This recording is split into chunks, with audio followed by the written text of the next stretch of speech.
Bismillahirrahmanirrahim. Assalamualaikum warahmatullahi wabarakatuh. Alhamdulillah Rabbil Alamin.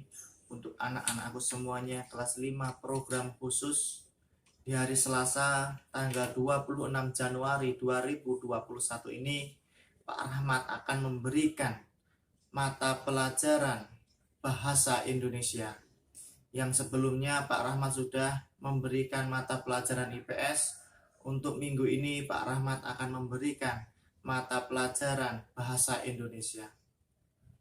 Untuk anak-anakku semuanya, di pembelajaran tematik Bupena 5C di sini membahas mengenai teks eksplanasi. Ya, teks eksplanasi. Nah, teks itu ada banyak.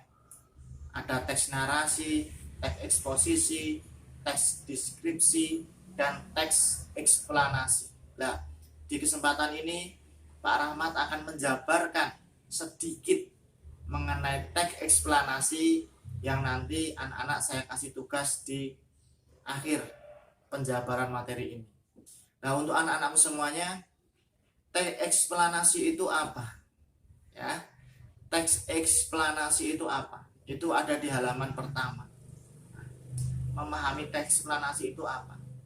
Yaitu teks yang berisi penjelasan ya tentang suatu peristiwa yang ada di sekitar kita.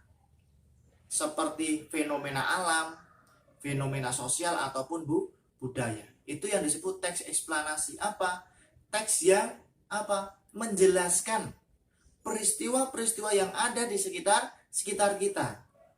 Bisa peristiwa alam, ya, bisa sosial maupun budaya. Tetapi di dalam teks tersebut memiliki fakta yang nyata, real, sesuai dengan peristiwa yang ada di sekitar anak-anak semuanya. Nah, ketika menulis teks eksplanasi itu apa? Menjelaskan peristiwa apa yang terjadi, fenomena alam apa yang terjadi. Tapi ketika menjelaskan itu harus sesuai dengan fakta yang ada di lapangan. Ya. Itu pengertian dari teks eksplanasi. Secara singkat, yaitu apa? Teks yang berisi menjelaskan suatu peristiwa yang ada di sekitar kita, tetapi berupa fakta, kenyataan yang ada ini. Ya. Nah, untuk contoh-contoh teks eksplanasi tersendiri ada di halaman 4 yang berjudul panasnya Jakarta. Nah, itu juga teks eksplanasi ya, menjelaskan tentang panasnya yang ada di Jakarta.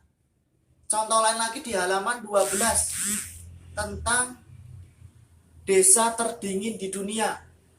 Desa terdingin di dunia itu juga termasuk teks eksplanasi.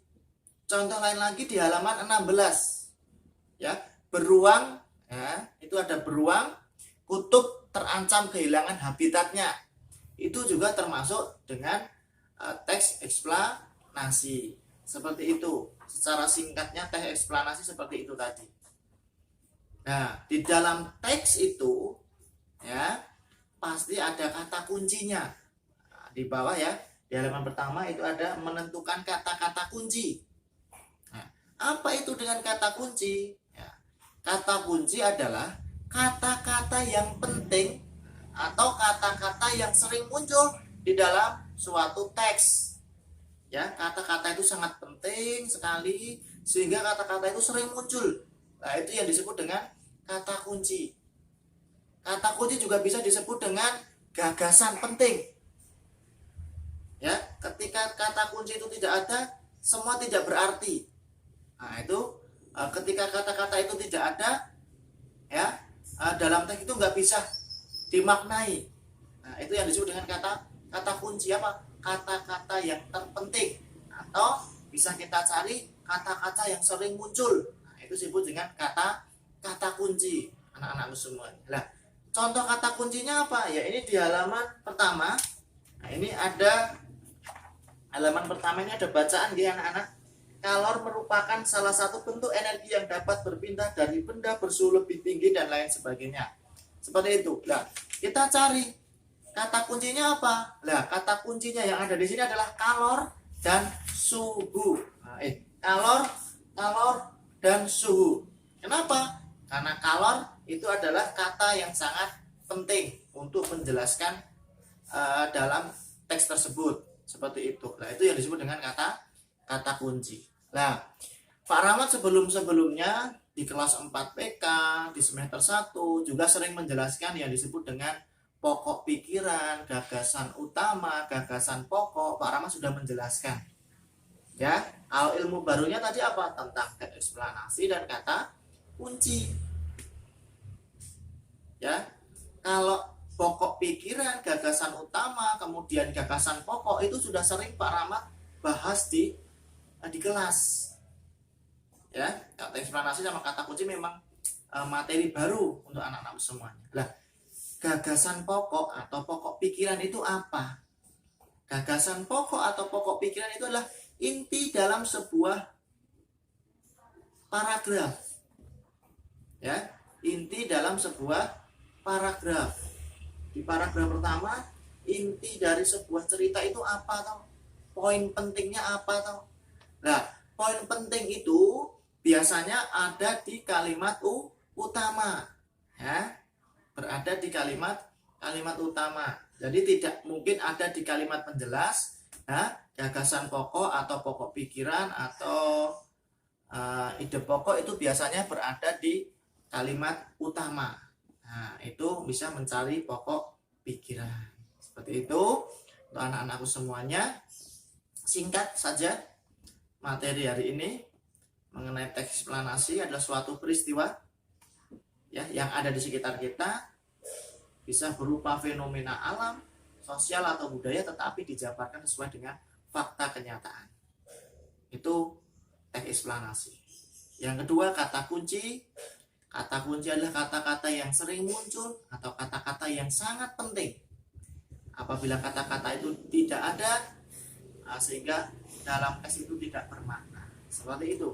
Selanjutnya, pokok pikiran adalah inti inti sebuah teks, ya, inti dalam sebuah paragraf. Itu yang disebut dengan pokok pikiran. Nah, pokok pikiran itu bisa ditemukan melalui apa? Melalui kalimat utama. Kita bisa menemukan pokok pikirannya.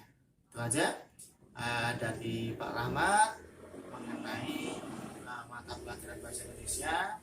Untuk selanjutnya silahkan anak-anak buka halaman 17 ya, 16 dan 17. Di sini ada penjelasan, ada teks eksplanasi di halaman 16 yang berjudul Beruang Kutub Terancam Kehilangan Habitatnya. Nah, itu teks eksplanasinya. Silahkan anak-anak baca, anak-anak pahami. Kemudian tugasnya silahkan anak-anak kerjakan. Ya, di halaman 17 ini sudah ada kolom-kolomnya. Tinggal diisi saja apa kata kunci dalam paragraf 1. Silahkan anak-anak cari kata kunci di paragraf 1 ini apa. Kata kunci tadi apa? Kata-kata yang penting atau kata-kata yang sering muncul, kata kuncinya apa. Terus ada lagi yang bawahnya lagi ke bawah, pokok pikiran paragraf 1 apa. Nah, pokok pikiran di paragraf 1 ini apa? Inti dalam sebuah teks dalam paragraf 1 ini apa? Intinya menjelaskan tentang apa? Bisa dicari melalui kalimat utamanya, ya. Kemudian mencari lagi kata kunci paragraf 2, kata kunci paragraf ke-3 sampai ke pokok pikiran 2, pokok pikiran paragraf 3. Silakan anak-anak kerjakan di rumah masing-masing. Kemudian nanti hasilnya difoto. Kalau bisa lebih jelas, lebih dekat, lebih bisa dibaca lagi. Untuk anak-anak, kemudian dari setiap pokok pikiran itu disimpulkan oleh anak-anak semuanya, ya. Cukup disimpulkan saja dari itu tadi, nggak usah membuat ringkasan, cukup disimpulkan saja dari pokok pikiran 1, pokok pikiran paragraf 2, pokok pikiran paragraf 3, kemudian disimpulkan. Ketika sudah selesai, silahkan difoto, ya, difoto kemudian dikirimkan ke Pak Rahmat sebelum jam 8 malam. Oke, itu saja dari Bapak Rahmat untuk pelajaran pada pagi hari ini. Jangan lupa ya, sholat duhanya jangan lupa sholat wajibnya, jangan lupa ikuti pesan ibu, yaitu jaga jarak, pakai masker, dan cuci tangan. Terima kasih. Apabila ada salah-salah kata dari Pak Rahmat minta maaf yang sebesar-besarnya. Billahi taufiq wal hidayah. Assalamualaikum warahmatullahi wabarakatuh.